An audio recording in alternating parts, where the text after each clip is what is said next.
Nesse vídeo extremamente importante para a cultura popular brasileira, nós que somos arquitetos e urbanistas estaremos apresentando para você uma análise profunda das questões nunca jamais observadas nesse país sobre o cenário dessa série que foi um ícone desse país. Já falei desse país 2 vezes, está redundante.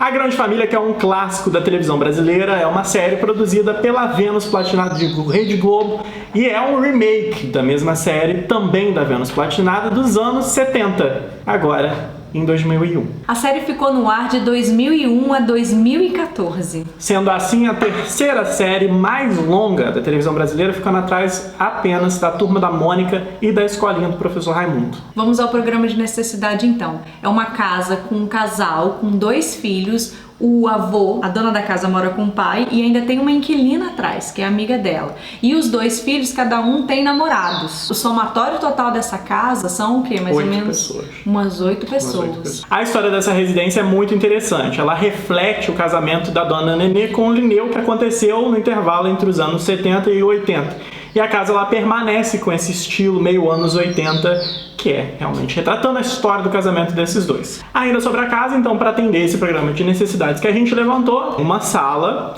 uma cozinha com copa integrada, ela tem um corredor e ela tem 3 quartos. Sendo deles, um quarto atende a dona Nenê e o Lineu, o outro quarto é o quarto do Tuco, que de vez em quando tem as aparições das namoradas do Tuco, e o quarto que na primeira temporada pertencia a Bebel, que depois a Bebel casa com o Agostinho Carrara, se muda para a casa do lado e esse quarto vira um quarto vago de receber visitas. Pra quem não se lembra, o avô ficava no quarto do Tuco, eles dividiam o quarto. A casa fica no bairro de Realengo, no Rio de Janeiro, 120 metros quadrados internos, aproximadamente. E agora vamos lá para tudo que o Brasil quer ver. A gente vai analisar esse cenário da Grande Família.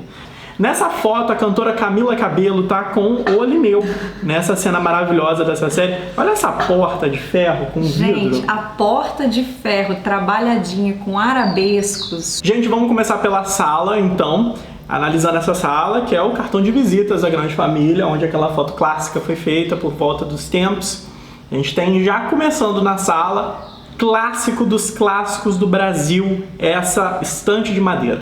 Estante de madeira. Você vê que durante a série eles mudaram a estante de madeira, mas sempre era uma estante de madeira, cor de madeira amendoada ou mais para mel. Quem viveu sabe. Quem viveu nos anos 90 sabe que estante é essa que eu tô cheia de decorações aleatórias, uma geisha, um gatinho, uma enciclopédia Barça. Gente, bem Brasil. Uns bibelô de cerâmica que era gesso pintado. A gente tem aquele padrão de sala também com um grande sofá na frente da TV e poltronas ao redor. No caso dessa sala tem 2 poltronas, uma de cada jeito, uma que é conjuntinho desse sofá e outra que fica lá no canto, que é o canto de leitura tradicional. A madeira, ela era muito inserida nos móveis, né? E normalmente era a mesma cor. Você tinha que fazer um conjunto. A palavra é, vamos fazer um conjunto. Aí tinha a estante, que era madeira mel, o mogno. Nossa, era mogno.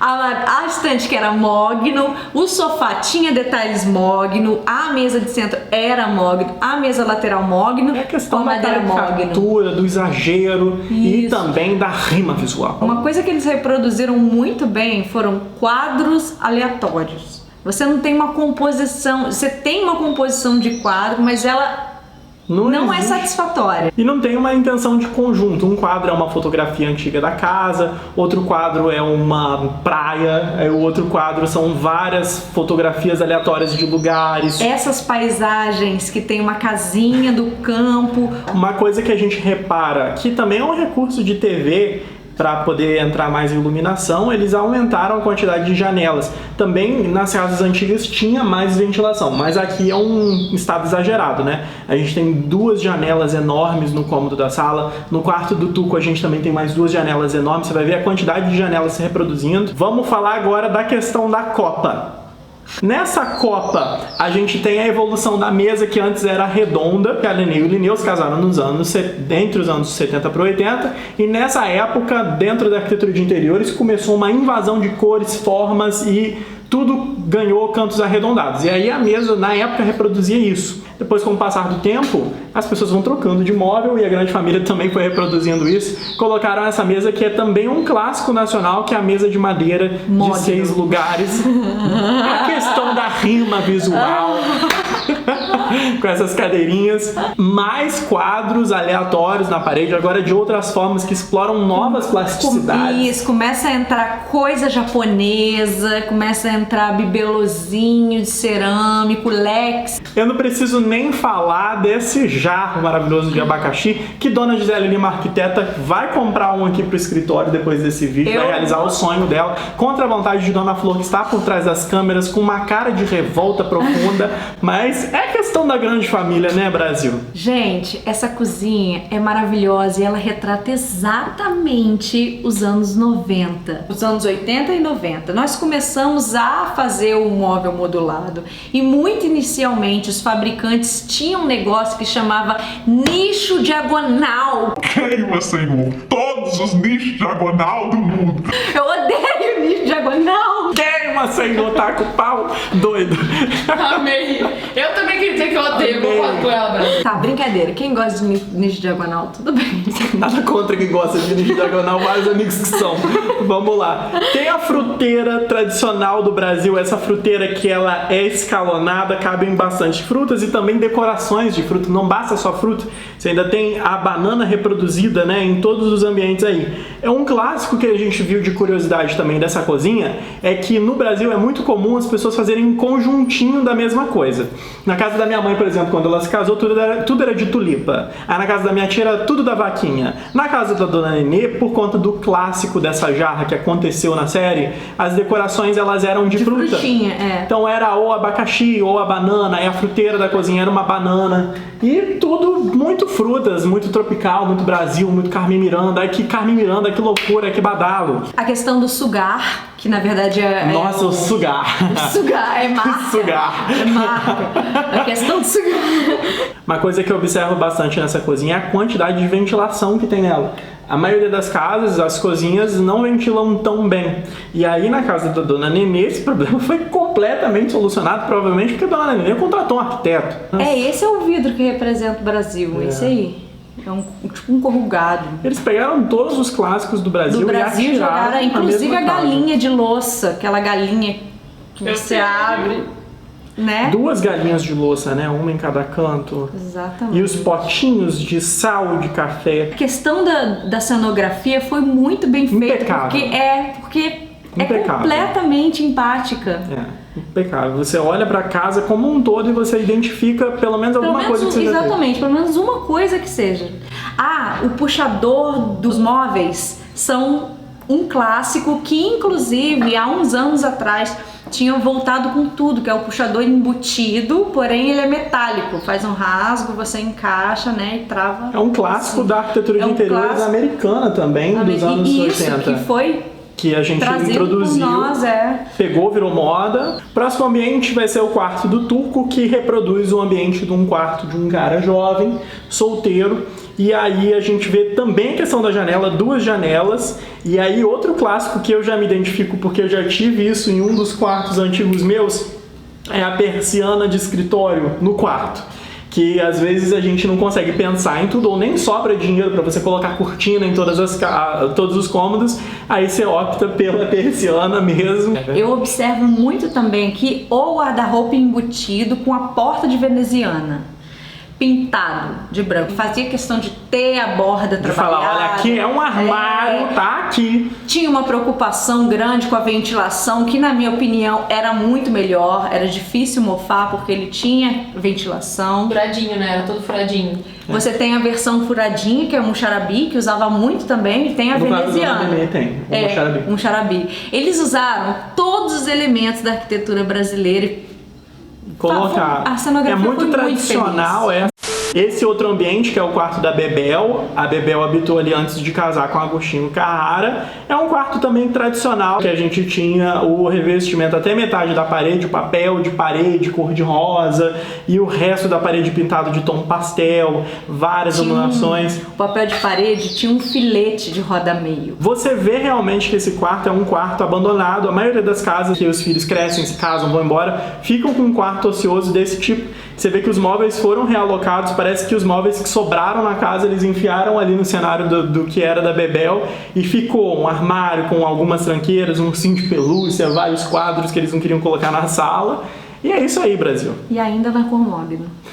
Tudo mogno, né? Cor mogno, madeira, embuia e mogno. O quarto da Dona Nenê. Aqui a gente já chama atenção para a cor da parede, que é um flamingo. Existia uma cultura de você pintar cada cômodo de uma cor. Só que era uma cor desconexa. Ela não era uma cor para trabalhar junto com uma decoração, que ela ia conversar com aquele ambiente, que ia criar um clima. Não. Era simplesmente colorido. Era tipo azul na cozinha, flamingo, rosa. Então existia uma paleta de cor pastel. O quarto da Nenê, a questão do móvelzinho para telefone, que não tinha telefone.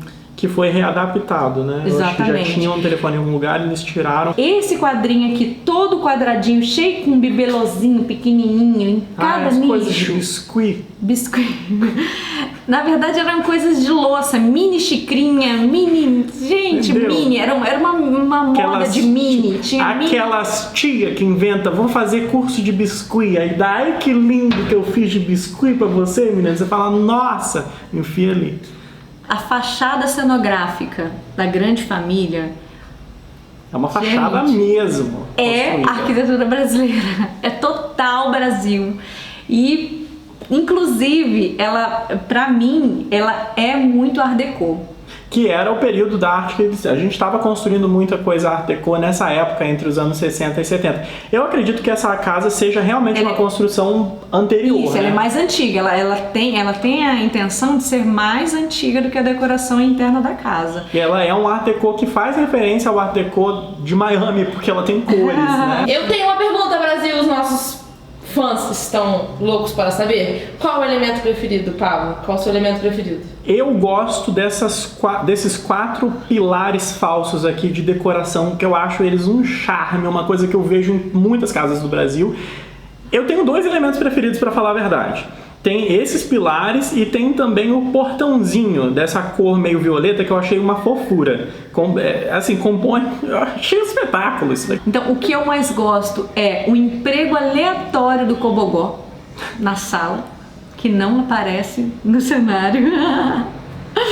E o fato das coisas serem geometricamente, entendeu? Uma coisa meio Gaudí, entendeu? Caquinho. A gente não pode deixar de falar dessa calçada com esse revestimento que é um clássico brasileiro. Caquinhos, Caquinhos. Para encerrar esse vídeo, algumas curiosidades sobre essa casa, que foi construída em 2001 para gravar A Grande Família. A gravação acontecia numa casa de verdade. Essa casa funcionava com todos os pontos elétricos, com um chuveiro, tinha encanamento, então tinha saía telhado, água, tinha teto, era uma casa. Construída mesmo como uma casa, mas ela não tinha entorno, e aí as cenas externas eram gravadas em um outro estúdio, até que em 2002, um ano depois que a série pegou, né, eles fazem a série, vamos testar, aí deu certo, construíram uma cidade cenográfica onde a série foi gravada de 2002 até 2006. Em 2006, para o longa-metragem da Grande Família, foi reformada aquela casa.